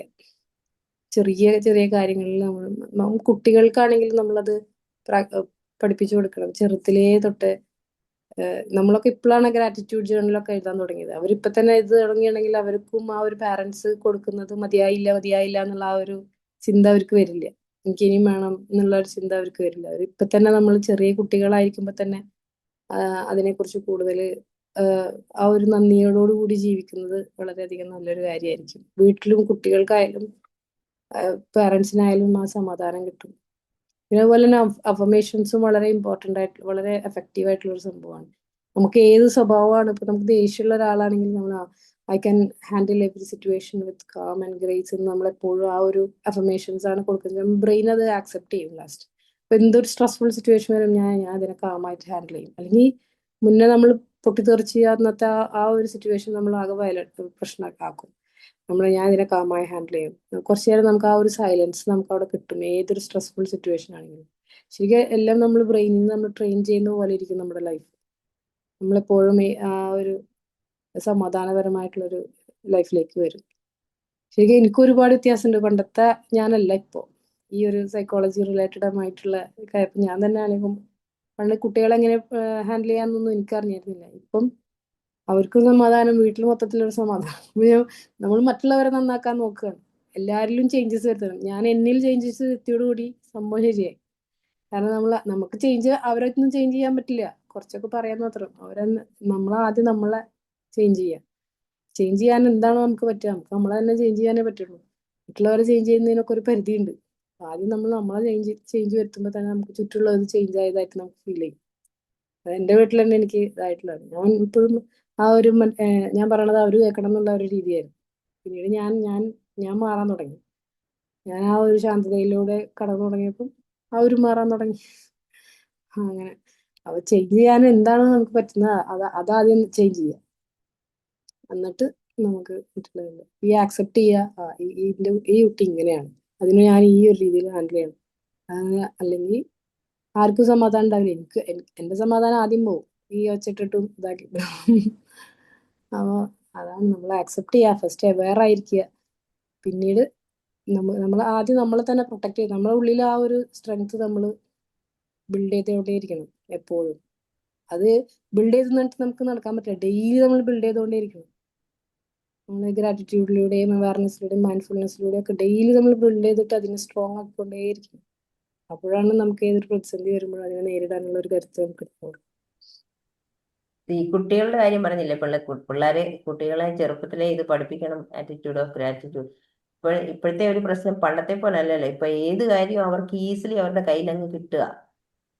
നേരത്തെ ഒന്നും അങ്ങനെ അല്ലായിരുന്നല്ലോ. സോ അപ്പം ഒരു ഡിലേ ഒന്നും ഇല്ല ഇപ്പൊ അവരുടെ ഒന്നും ലൈഫിൽ. ഏത് കാര്യവും, ഏത് ഭക്ഷണവും, ഏത് സാധനവും, എന്ത് കാര്യവും എനിക്കതിപ്പോ വേണമെന്ന് പറഞ്ഞാൽ ഇപ്പം പൊതുവെ പേരൻസ് എല്ലാം അങ്ങ് സപ്ലൈ ചെയ്യുമല്ലോ. ഇപ്പം ഞങ്ങളൊക്കെ ജീവിച്ചു വന്ന അങ്ങനൊന്നും അല്ലായിരുന്നു. അപ്പൊ നമ്മള് so then you are more grateful when you get things. കാരണം കുറെ നാള് നമ്മൾക്ക് ഇങ്ങനെ ഒരു ആഗ്രഹിച്ചിരുന്ന് കിട്ടുന്നതാണ്. അപ്പൊ നമുക്ക് ആ സാധനം നേരത്തെ ഇല്ലായിരുന്നു, പക്ഷെ ഇപ്പൊ കിട്ടിക്കഴിയുമ്പോഴത്തേന് you really appreciate it and enjoy. Whereas ഇപ്പൊ എന്ന് പറഞ്ഞാൽ ഒന്നിനും ഒരു പഞ്ഞമില്ലല്ലോ. ഏത് സാധനവും വേണമെന്ന് പറഞ്ഞാൽ കുട്ടികൾക്ക് അത് അപ്പൊ തന്നെ താമസിയാതെ തന്നെ കിട്ടും. ഒരു താമസമൊന്നും ഇല്ല. അപ്പൊ പിന്നെ വേർ ഈസ് ദ ഗ്രാറ്റിറ്റ്യൂഡ്? അതിനൊരു പ്രത്യേകിച്ചൊരു ഗ്രാറ്റിറ്റ്യൂഡ് ഒന്നും അവർക്ക് ഫീൽ ചെയ്യേണ്ട കാര്യമില്ല. അപ്പയോട് പറഞ്ഞാൽ അമ്മയോട് പറഞ്ഞാൽ അത് അപ്പൊ തന്നെ മേടിച്ചു തരും. സോ പിള്ളേർക്ക് ഒരു ഡിലേഡ് ആയിട്ടുള്ള ഒരു എക്സ്പെരിമെന്റ് ഇല്ലേ, ക്യാൻഡി കൊടുത്തിട്ട്. എല്ലാരും കേട്ടിട്ടുള്ള സൈക്കോളജി ഇതിന്റെ റിസർച്ചിന്റെ ഭാഗമായിട്ട് നടത്തിയതാണല്ലോ ഒരു എക്സ്പെരിമെന്റ്. കുട്ടികൾക്ക് ക്യാൻഡി കൊടുത്തു. എന്നിട്ട് പറഞ്ഞു, ഇത് ഇവിടെ ക്യാൻഡി വെച്ചിട്ടുണ്ട്, ഇത് കഴിക്കുകയാണെങ്കിൽ ഒരെണ്ണം എടുത്ത് കഴിക്കുകയാണെങ്കിൽ ഇപ്പം അതേ കഴിക്കാൻ പറ്റത്തുള്ളൂ. പക്ഷെ വെയിറ്റ് ചെയ്യുവാണെങ്കിൽ 5 മിനിറ്റ് അല്ലെ 10 മിനിറ്റ് അങ്ങനെ വെയിറ്റ് ചെയ്യുവാണെങ്കിൽ ഒന്നിനു പകരം 2 തരാം എന്ന് പറഞ്ഞു. അപ്പം പിള്ളേരുകളിൽ ചിലരൊക്കെ എടുത്തങ്ങ് തിന്നു, ചിലര് അത് കഴിക്കാതെ വെയിറ്റ് ചെയ്തിരുന്നിട്ട് ആ 2 അവർക്ക് കൊടുക്കാമെന്ന് പറഞ്ഞ് എക്സ്ട്രാ കൂടെ ചേർത്ത് കഴിച്ചു. അപ്പൊ ഇത് പറയുന്നുണ്ട്, ഇവരുടെ ലൈഫ് പിന്നെ അവർ വീണ്ടും ചെക്ക് ചെയ്തു. കുറെ വർഷങ്ങൾ കഴിഞ്ഞിട്ട് ചെക്ക് ചെയ്തപ്പം ദോസ് ഹു ഡിലേഡ് അവര് കൂടുതൽ ഹാപ്പി ആയിട്ടും സക്സസ്ഫുൾ ആയിട്ടും ജീവിച്ചു മറ്റേ കുട്ടികളെക്കാട്ടും. സോ അങ്ങനെ ഗ്രാറ്റിറ്റ്യൂഡ് പിള്ളേരുടെ ലെവല് തൊട്ടേ നമ്മളത് ഡെവലപ്പ് ചെയ്യണം. പക്ഷെ അതിന് എല്ലാ കാര്യങ്ങളും നമ്മൾ സപ്ലൈ ചെയ്യാതെ, ഇപ്പൊ ഒരു കടയിൽ പോയി ഒരു ക്യാൻഡി മേടിച്ചിട്ട് അത് നമുക്കത് മേടിക്കാൻ മേലാഞ്ഞിട്ടല്ല, മേടിച്ചു കൊടുക്കാം. പക്ഷെ അന്നേരം മേടിച്ചു കൊടുക്കാതെ instead you can tell them that അടുത്ത പ്രാവശ്യം വരുമ്പോൾ മേടിച്ചു തരാം. So that means that you are delaying that. So then they accept the fact that okay, ഇപ്പൊ എനിക്കത് വേണമെന്നില്ല, ഇപ്പൊ കഴിച്ചിട്ടില്ലെങ്കിലും കുഴപ്പമില്ല, ഇച്ചിരി കഴിയുമ്പോൾ കിട്ടും എന്നുള്ള. അപ്പൊ ഇത് കാര്യവും പെട്ടെന്ന് ചോദിക്കുന്നുണ്ടെങ്കിൽ നമ്മൾ അങ്ങനെ കൊടുക്കാതെ ഒന്ന് ഡിലേ ചെയ്യുന്നത് ഏറ്റവും നല്ലതായിരിക്കും. So that understand that there are things in life don't come that easy. You have to wait and you have to be grateful in what you do have. അതെ. ചെറുതിലേ പഠിപ്പിച്ചില്ലെങ്കിൽ വലുതായാൽ അവർ തന്നെ സ്ട്രഗിൾ ചെയ്യും ഇത്തരം കാര്യങ്ങളിൽ. Yes, that's right. ആരും ഒന്നും മിണ്ടുന്നില്ല, നമ്മൾ മാത്രം. നമ്മളാദ്യം ഉണ്ടെന്നു ഗുഡ് മോർണിംഗ്. അവസരം തരുന്നില്ല. Good morning. എത്ര പ്രാവശ്യം അവസരം തന്നു. വളരെ നല്ല പറയൂ. സെഷൻ ആയിരുന്നു. നമ്മൾക്ക് ഇപ്പോ എട്ടുകാലിനെ കുറിച്ചൊന്നല്ല, പൊതുവെ ഏതൊരു പ്രാണികളായാലും സസ്യങ്ങളിൽ നിന്നായാലും ഏത് ജന്തുജീവിജാലങ്ങളിൽ നിന്നായാലും മനുഷ്യരിൽ നിന്നായാലും പോലും നമുക്ക് എല്ലാത്തിലും നെഗറ്റീവ് സൈഡും ഉണ്ട്, പോസിറ്റീവ് സൈഡും ഉണ്ടാവും. അപ്പൊ എല്ലാത്തിന്റെ നമ്മള് എടുക്കുക, നമുക്ക് ആവശ്യമുള്ളത്, നമ്മളുടെ മുന്നോട്ടുള്ള അമ്പലത്തിന് ആവശ്യമായതെല്ലാം അതിൽ നിന്ന് ഒബ്സർവ് ചെയ്ത് നമ്മൾ പഠിച്ചെടുക്കുക. എല്ലാത്തിലും ഉണ്ട്, നമ്മളെ മോട്ടിവേറ്റ് എടുക്കാൻ പറ്റുന്ന എല്ലാ കാര്യങ്ങളും, പോസിറ്റീവ് സൈഡുകൾ എല്ലാത്തിലും ഉണ്ട്. ഇപ്പൊ എട്ടാലിൽ നിന്ന് തന്നെ പറയുകയാണെങ്കിൽ അതിന്റെ ഞാൻ പറഞ്ഞു അതിന്റെ വല നെയ്യണത് ഒറ്റ ദിവസം കൊണ്ടൊന്നും അത് വല നെയ്തൊന്നും തീർക്കൂല. നല്ല ക്ഷമയോടെ അത് പൊട്ടിപ്പോയാല് എവിടെ നിന്നാണ് പൊട്ടിയത് അതിൽ നിന്ന് വീണ്ടും തുടർന്ന് എവിടെയും ഇത് ചെയ്യുന്നില്ലല്ലോ, അതും അതിന്റെ ചെയ്യുന്നില്ല, അത് പൂർത്തിയാക്കും, എന്തായാലും അത് പൂർത്തിയാക്കും. അതുപോലെ തന്നെ എത്ര ഇതായാലും നല്ല ക്ഷമയോടെ അത് കാത്തിരിക്കും. ചിലപ്പോ അതിന്റെ നല്ല വെയിറ്റിംഗ് പവർ ഉള്ള സാധനമാണ് എട്ടുകാലി എന്ന് പറയുന്നത്. അതുപോലെ നമുക്ക് ആവശ്യമുള്ളതെല്ലാം, നമുക്ക് മോട്ടിവേഷൻ ആവാൻ കാര്യങ്ങൾ, നമുക്ക് ഇൻസ്പയർഡ് ആവുന്ന എല്ലാ കാര്യങ്ങളും നമ്മൾ എന്ത് ചെയ്യുക, അതിൽ നിന്ന് എടുക്കാം. പിന്നെ നെഗറ്റീവ് സൈഡ് നമ്മൾ സൈഡിലേക്ക് മാറ്റിയെടുക്കുക. എന്തായാലും നല്ലൊരു സെഷൻ ആയിരുന്നു. Thank you ma'am. Thank you. Good morning Shana ma'am. Good morning. വളരെ നല്ലൊരു ക്ലാസ്. വളരെ നമുക്ക് എപ്പോഴും തോട്ട് പ്രൊവോക്കിംഗ് ആയിട്ടുള്ള കാര്യം കഴിഞ്ഞ കുറച്ച് നാളായിട്ട് നമ്മൾക്ക് മനസ്സിലാക്കേണ്ട ഒരു വലിയൊരു ഫിലോസഫി എന്ന് പറയുന്നത് ഹാപ്പിനെസ് ഇൻ സ്മോൾ തിങ്സ് എന്നുള്ളൊരു കാര്യമാണ്.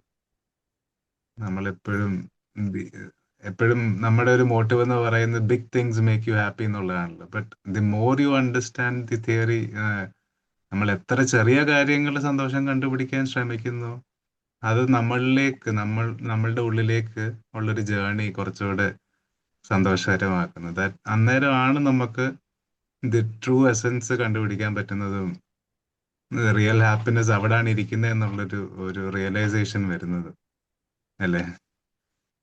അതാണ് നമ്മൾ എത്രത്തോളം നമ്മുടെ ലൈഫിലെ കാര്യങ്ങൾ ഇപ്പം നമുക്കൊരു ക്രിയേറ്റർ ഉണ്ടെങ്കിൽ ആ ഒരു ക്രിയേറ്റർ എപ്പോഴും മെസ്സേജ് കൺവേ ചെയ്യുന്നത് ഏറ്റവും ചെറിയ കാര്യങ്ങളിൽ നിന്നാണല്ലോ. ഒരു ചെലന്തി അല്ലെങ്കിൽ ഈ പറയുന്ന പോലെയൊക്കെ ഒരു ഉറുമ്പ്, ഏറ്റവും ചെറിയ കാര്യം.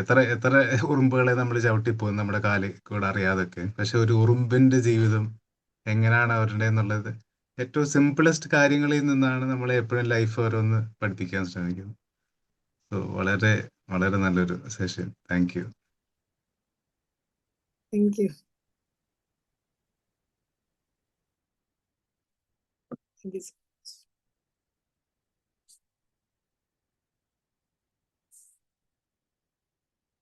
ആർക്കെങ്കിലും എന്തെങ്കിലും പറയാനുണ്ടോ? Hello, good morning every one. Good morning. Morning. വളരെ നല്ലൊരു ക്ലാസ് ആൻഡ് വളരെ ഡീറ്റെയിൽ ആയിട്ട് മാം പറഞ്ഞു. അതുപോലെ തന്നെ ആ ചിലന്തിയുടെ കഥ നമുക്കെല്ലാം അറിയാമെങ്കിലും ഒന്നുകൂടെ അതിനെക്കുറിച്ച് ആഴമായി ഒന്ന് ചിന്തിക്കാനായിട്ട് കഴിഞ്ഞു. ചിലന്തിയുടെ ജീവിതം എങ്ങനെയാണ്, അതെങ്ങനെയൊക്കെയാണ് കടന്നു പോകുന്നത്, അതെവിടെയാണ് ഗീവപ്പ് ചെയ്യുന്നത്, അതെങ്ങനെയാണ് സ്വന്തം ഒരു ഫാമിലിയെ അതെങ്ങനെ ഡീൽ ചെയ്യുന്നു, ട്രീറ്റ് ചെയ്യുന്നു എന്നൊക്കെ മാം വളരെ വിശദമായി പറഞ്ഞു. അതുപോലെ തന്നെ ഇന്നത്തെ ഒരു സമൂഹത്തിലേക്ക് മാം കടന്നു വരികയും ചെയ്തു. സൂസൻ മാം പറഞ്ഞ കുറെ കാര്യങ്ങൾ എല്ലാം വളരെ വളരെ കണക്റ്റീവ് ആയിട്ട് എനിക്ക് തോന്നി. ഒന്ന്, നമ്മുടെ പ്രശ്നങ്ങൾ, നമ്മുടെ പ്രതിസന്ധി ഇല്ലാത്തൊരു ജീവിതമേ ഇല്ല. നമ്മുടെ വളർച്ച, ആരൊക്കെ ഈ ലോകത്ത് വളർന്നിട്ടുണ്ടോ അവർക്കെല്ലാം നല്ല പ്രതിസന്ധികളുണ്ട്. നമ്മളൊരു ഓട്ടത്തിൽ ജയിച്ചു എന്ന് പറയുന്നത് എങ്ങനെയാണ്? ഒറ്റയ്ക്കോടി ആരും ജയിച്ചിട്ടില്ല അല്ലേ? 10 പേര് അല്ലെ 18 പേര്, അറ്റ്ലീസ്റ്റ് 3 പേരെങ്കിലും ഓടിയെങ്കിൽ മാത്രമേ ഒരാൾ മുന്നിൽ ചെന്നു എന്ന് നമ്മൾ ജയിച്ചു, ആ വ്യക്തി ജയിച്ചു എന്ന് പറയാറുള്ളൂ അല്ലെ. അല്ലെങ്കിൽ 2ാം സ്ഥാനം അല്ലെ 3ാം സ്ഥാനം എന്ന് പറയുന്നത് അത്രയും പേര്, 10 പേരിൽ നിന്നാണ് ഞാൻ 1ാം സ്ഥാനത്ത് അല്ലെ 2ാം സ്ഥാനത്ത്. അവിടെയാണ് പ്രതിസന്ധി. അല്ലെ? പ്രതിസന്ധി വരുമ്പോഴാണ് നമുക്ക് ആഴമായി ഓടാനും ആഴമായി ചിന്തിക്കാനും അതിൽ നിന്ന് എങ്ങനെ രക്ഷപ്പെടണം, അവിടെയാണ് വളർച്ചകൾ ഉണ്ടാവുന്നത്. അത് അപ്പൊ പ്രതിസന്ധി ജീവിതത്തിന്റെ ഒരു ഭാഗമാണ്. നമ്മൾ എങ്ങനെ ഇതിനെയൊക്കെ കാണുന്നു എന്നാണ്. ഇപ്പം മാം പറഞ്ഞു, ഇപ്പം സമൂഹത്തിൽ റീസെന്റ് ആയിട്ട് നടന്ന പല ഉദാഹരണങ്ങളൊക്കെ പറഞ്ഞു, പലരും ആത്മഹത്യ ചെയ്തൊക്കെ കാര്യങ്ങൾ പറഞ്ഞു. ഇവിടെയൊക്കെ എന്താണ് അല്ലെ, നമ്മുടെ മാം പറഞ്ഞ ഗ്രാറ്റിറ്റ്യൂഡ് വേണം, നമ്മളെ കുറിച്ചൊന്ന് മനസ്സിലാക്കുവാനും എങ്ങനെ പ്രശ്നങ്ങളെ അതിജീവിക്കുവാനും ഒക്കെ. ഇതെല്ലാം ഉണ്ടായിട്ടും നമ്മുടെ ചിന്താഗതികൾ എവിടെയെങ്കിലും മാറ്റം ഉണ്ടെങ്കിൽ ഇതൊന്നും ഉണ്ടായിട്ടൊരു കാര്യവും ഇല്ല, അല്ലെ? ഇപ്പൊ പണം ഉണ്ടായിട്ട് പോലും നമ്മൾ വിചാരിക്കും, പണം ഉണ്ടായ സാധാരണ എല്ലാവരും, ഞാൻ ഉൾപ്പെടെ വിചാരിക്കും, കുറച്ചുകൂടെ ഒന്ന് സാമ്പത്തികം മെച്ചപ്പെട്ടായിരുന്നെങ്കിൽ എന്റെ പ്രശ്നങ്ങൾ അങ്ങ് മാറിയേനെ, അല്ലെ? അപ്പൊ കുറച്ചുകൂടെ പണം ഉണ്ടെങ്കിൽ നമ്മുടെ ആഗ്രഹങ്ങളൊന്നും എവിടെയൊന്നും തീരുന്നൊന്നുമില്ല, നമ്മൾ വീണ്ടും വീണ്ടും വീണ്ടും പോവുകയാണ്. കിട്ടുന്നതിനെ ഓർത്ത് സംതൃപ്തി ഇല്ലാതെ കിട്ടാത്തതിനെ ഓർത്ത് ആകുലപ്പെടുന്ന ഒരവസ്ഥയാണ് നാം എല്ലാവരും. ഇതൊക്കെ വളരെ വ്യക്തമായി മാം ഈ മെസ്സേജുകൾ പറഞ്ഞു. ഇനി ഒരു കാര്യം കൂടെയാണ് എനിക്ക് പറയാനുള്ളത്. ഇപ്പം സൂസൻ മാം പറഞ്ഞ ഒരു റിയൽ എക്സാമ്പിൾ, റിയൽ മാം പറഞ്ഞു തോന്നുന്നു, അതെനിക്ക് വളരെ ഇഷ്ടപ്പെട്ടു. ചോരുന്ന ഒരു വീട്ടില് ആ കുടുംബം കിടന്നുറങ്ങുക വളരെ ശാന്തതയോടും സ്വസ്ഥതയോടും ഇങ്ങനെ.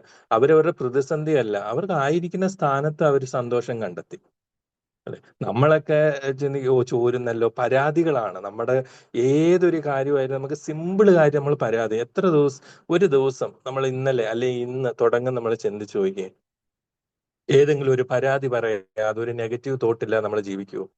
പക്ഷെ അതിലും നന്മയുണ്ട്. പക്ഷെ നമ്മൾ നന്മയല്ല, എന്തിനിത് വന്നു, എന്ന ചെറിയ കാര്യം, നമ്മൾ കിച്ചൺ തൊട്ട് ചെറിയൊരു കാര്യങ്ങളിൽ പോലും നമ്മൾ എത്രമാത്രം നെഗറ്റീവ്, ഒന്നും ബാധിക്കാത്ത സിമ്പിൾ കാര്യങ്ങൾ പോലും നമ്മൾ നെഗറ്റീവ് പറയും, അല്ലെ?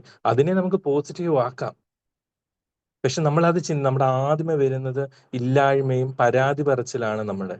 അത് ആദ്യമേ ഒന്ന് നിർത്തുക, അതിൽ നന്മയൊന്ന് കണ്ടെത്ത്. എല്ലാ പ്രശ്നങ്ങളിലും നന്മയുണ്ട്, നമ്മൾ പക്ഷെ നന്മയല്ല കാണുന്നത്. നമ്മൾ പ്രശ്നങ്ങളെ കൂടുതൽ പ്രശ്നങ്ങളാക്കാനാണ് നമ്മൾ ശ്രമിക്കുന്നത്. അപ്പോഴാണ് ഒരു പനി വന്നു, നമുക്ക് ചിന്തിക്കാൻ, പനി വന്നു അല്ലെ, അങ്ങനെ നമുക്ക് പനി വന്ന് നന്നായി ഒന്ന് സ്വസ്ഥം ഒന്ന് റെസ്റ്റ് എടുക്കാൻ പറ്റുമല്ലോ, ഉള്ളിലുള്ളതൊക്കെ ഒന്ന് പുറത്തു കളയുമല്ലോ, അല്ലേ? നമ്മൾ അങ്ങനെ മഴ വന്നു പരാതി, വെയിൽ വന്നാൽ പരാതി. നമുക്കൊരു വെയിലായി നല്ല മുളക് ഉണക്കാൻ പറ്റിയില്ല, അല്ലെങ്കിൽ ഒന്ന് ശാന്തതയാണ്, ഒരു പ്രകാശമുണ്ടല്ലോ, ചിന്തിക്കരുത്. മഴയാണെ ഭയങ്കര മഴ, വെളിയിലിറങ്ങാൻ പറ്റും. നമ്മൾ ഇങ്ങനെ നെഗറ്റീവ് പറഞ്ഞുകൊണ്ടിരിക്കാൻ നേരത്ത് കിട്ടുന്നതിനെ നമ്മൾ ആസ്വദിക്കുവാനും മനസ്സിലാക്കാനും ശ്രമിച്ചു കഴിഞ്ഞാൽ നമ്മുടെ ജീവിതം തന്നെ മനോഹരമാക്കാൻ പറ്റും. നമ്മുടെ ജീവിതം നമ്മുടെ കയ്യിലാണ്. അവസാനം ഒരു കാര്യോടെ എനിക്ക് പറയാൻ, ഈ ക്രിസ്ത്യൻ ഇതില് മരണപ്പെട്ട് കഴിഞ്ഞാൽ അച്ഛൻ ഫ്യൂണറൽ ഹോമിൽ കൊണ്ടുപോയിട്ട് ചൊല്ലുന്ന ഒരു ചൊല്ലുണ്ട്. അത് മരിച്ചു കിടക്കുന്ന ഒരാളോടല്ല ഈ പറയുന്നത്, ചുറ്റും നിൽക്കുന്ന ജീവിച്ചിരിക്കുന്ന ആളോട് പറയുന്ന ഒരു കാര്യമാണ്. ഇതാകുന്നു നിന്റെ അവസാനമെങ്കിൽ സൗന്ദര്യമുള്ളവനെ നിന്റെ സൗന്ദര്യത്തിൽ അഹങ്കരിക്കുന്നത് എന്തിന്? ഇതാകുന്നു നിന്റെ അവസാനമെങ്കിൽ വിദ്യാഭ്യാസമുള്ളവനെ നിന്റെ വിദ്യാഭ്യാസത്തിൽ അഹങ്കരിക്കുന്നത് എന്തിന്? ഇതാകുന്നു നിന്റെ അവസാനമെങ്കിൽ എന്താണ് ധനവാനെ നിന്റെ ധനത്തിൽ അഹങ്കരിക്കുന്നത് എന്തിന്? ഇപ്പൊ സൗന്ദര്യമുള്ളവരോട് ഇതാവുന്നു, ഇങ്ങനെ കുറേ ചൊല്ലുണ്ട്. ഇതെല്ലാം പലപ്പോഴും ഞാൻ കേൾക്കാൻ നേരത്ത് എനിക്ക് തന്നെ ഞാൻ ഒന്ന് റീഫ്രഷ് ആവുകയാണ്. എന്തിനാണ് നമ്മൾ ഇങ്ങനെയൊക്കെ ചെയ്യുന്നത്? അവസാനം ഇതാണ് അവസാനം, ഒന്നും നമ്മൾ കൊണ്ടുപോകുന്നു എടുക്കുന്നില്ല. ഇപ്പൊ റീസെന്റ് ആയിട്ട് നടന്ന സംഭവങ്ങൾ ഇതെല്ലാം ഉണ്ട്. ഇവരൊക്കെ സ്വസ്ഥവും സമാധാനമായിട്ടാണോ ജീവിച്ചത്? പിടിക്കപ്പെടുമോ, അല്ലെങ്കിൽ ഇച്ചിരി എങ്ങനെ ഉണ്ടാക്കും, ഇങ്ങനെയൊക്കെയുള്ള ഒരു തോട്ടും കൊണ്ടായിരിക്കും. എന്നും അസ്വസ്ഥതകളാണ്, സ്ട്രെസ്സുകളാണ്, അല്ലേ? സിമ്പിൾ ആയിട്ട് നമ്മൾ ജീവിക്കാൻ തുടങ്ങിക്കഴിഞ്ഞാൽ നമുക്ക് വളരെ സന്തോഷവും സമാധാനവും നമുക്ക് ഉണ്ടാവും. ഒരു കുടിലൊക്കെ പോയി നോക്കിയേ, അവര് ഉള്ളത് കൊണ്ട് അവർ വളരെ സന്തോഷമായിട്ട്, പരാതിയില്ല, ഉള്ളത് കൊണ്ട് ജീവിക്കാൻ അവര് ശ്രമിക്കും. നമ്മൾ ഉണ്ടായിട്ടും കുറെ കൂടി വേണം എന്നുള്ളൊരു ചിന്താഗതി കൊണ്ടാണ് നമുക്ക്. മാം പറഞ്ഞ ഓരോ ദിവസം നമ്മൾ ചിന്തിക്കുക, ഇന്ന് എനിക്ക് വെള്ളം കുടിക്കാൻ പറ്റി, ഇന്ന് സ്വന്തം കാലം എനിക്ക് നിൽക്കാൻ പറ്റി, നടക്കാൻ പറ്റി, എനിക്ക് എന്റെ കൈ കൊണ്ട് എനിക്ക് കഴിക്കാൻ പറ്റി. എത്രയോ പേര് സ്വന്തം കൈ കൊണ്ട് കഴിക്കാൻ പറ്റാതെ ഭാരപ്പെടുന്നവരുണ്ട്. ഒരാളുടെ സഹായമില്ല നീങ്ങാൻ. നമ്മൾ ഇതൊന്നുമല്ല, നമ്മൾ വലിയ വലിയ കാര്യങ്ങളിലേക്കാണ് നോക്കുന്നത്. അതാണ് പ്രശ്നം. നമ്മൾ സിമ്പിൾ കാര്യങ്ങളിലേക്ക് നോക്കിക്കഴിഞ്ഞാൽ അതിൽ നമുക്ക് സന്തോഷം കണ്ടെത്താൻ പറ്റും. Thank you so much ma'am. വളരെ ഡീറ്റെയിൽ ആയിട്ട് ഒരു ടോപ്പിക് ആയിരുന്നു. കൂടുതൽ എന്നെ സംബന്ധിച്ച് എനിക്ക് കൂടുതൽ ചിന്തിക്കാനായിട്ട് പറ്റി. വളരെ നന്ദി. സൂസൻ മാം പറഞ്ഞ കുറേ ഉദാഹരണങ്ങളൊക്കെ കാര്യങ്ങളൊക്കെ ഭയങ്കരമായിട്ട് കണക്ട് ചെയ്യാനായിട്ട് പറ്റി. Thank you so much.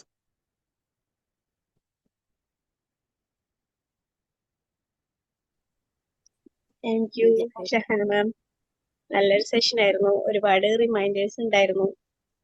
നമ്മൾ ഈ പറഞ്ഞ പോലെ ചെറിയ കാര്യങ്ങളിൽ സന്തോഷം കണ്ടെത്താനായിട്ടുള്ള ഒരു എഫക്റ്റീവ് ആയിട്ടുള്ള ഒരു മെത്തേഡ് എന്ന് പറയുന്നത് ഗ്രാറ്റിറ്റ്യൂഡ് പ്രാക്ടീസ് ചെയ്യാന്നുള്ളത് തന്നെയാണ്. അതുപോലെ തന്നെ നമ്മൾ മാറ്റം വേണമെങ്കിൽ നമ്മൾ സ്വന്തത്തിൽ നിന്ന് തന്നെയാണ് തുടങ്ങേണ്ടത്. അങ്ങനെ ഒരുപാട് പോയിന്റ്സുകൾ കിട്ടി. പിന്നെ നമ്മളുടെ Susan ma'am, Ansar sir, JK sir, Abi സാറൊക്കെ ഒരുപാട് കാര്യങ്ങൾ ഷെയർ ചെയ്തു. സെഷൻ അടിപൊളിയാക്കി. എന്തായാലും താങ്ക് യു സോ മച്ച് എല്ലാവർക്കും. Thank you. ലീവ് ചെയ്യാല്ലേ? വൈൻഡപ്പ് ചെയ്യാല്ലേ? ഉം. ഓക്കെ, ഇനി ഗുഡ് ഡേ ടു എവരിവൺ. പറയാനില്ലെങ്കിൽ Have a nice day. Have a happy Sunday with family. Thank you. Same to thank you. You. Thank you, ma'am. Thank you. Have a nice day.